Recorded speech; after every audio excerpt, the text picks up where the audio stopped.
Hindi ako unahin ng iba, kahit ako'y nauubos na. Pinatawad ko ang mundo, pero sarili ko'y nakalimutan. Sa salamin may estranghero, napilit kong iniiwasan. Takot harapin ang mga sugat na ako rin ang dahilan.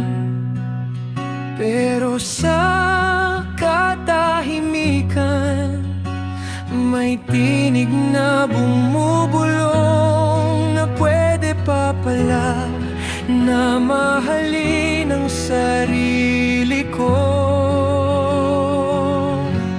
Unti-unti binubuo ang puso na matagal kong pinabayaan. Hindi nagalit sa mga pagkukulang, hindi natakot sa nakaraan. Unti-unti tinatanggap ang sakit, hindi para manatili, kundi para matutong magmahal sa sarili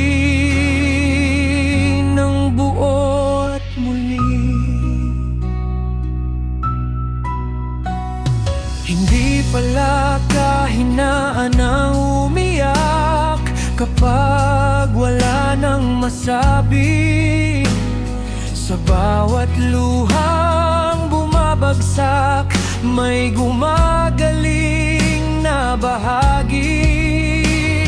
Hindi ko kailangang maging buo para sabihing sapat ako.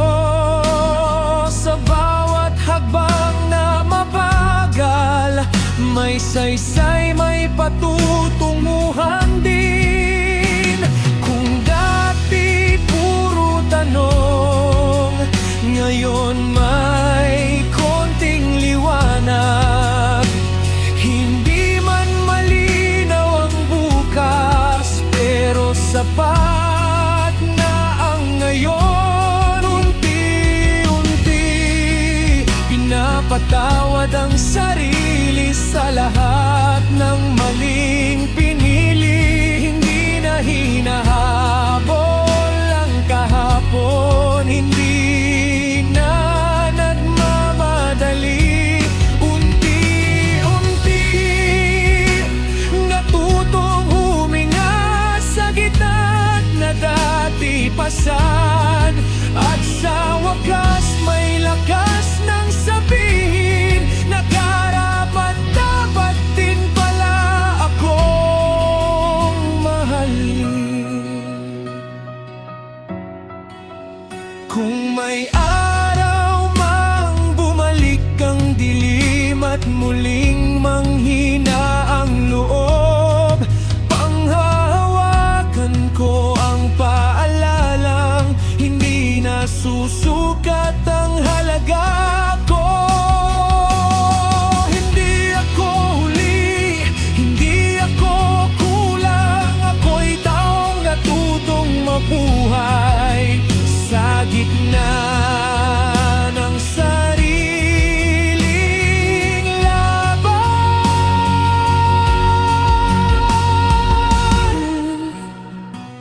Pinipiling magmahal, hindi na lang sa iba, kundi sa pusong ilang beses nasaktan, pero hindi sumuko kailanman.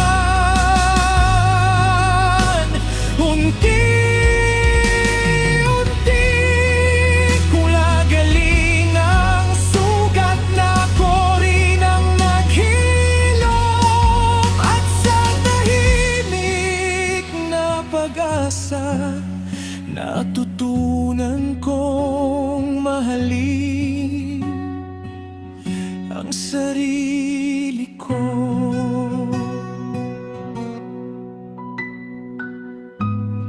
pala kailangan ng madali ang sagot. Hindi pala kailangan buo agad. Minsan, sapat na ang manatili. At piliin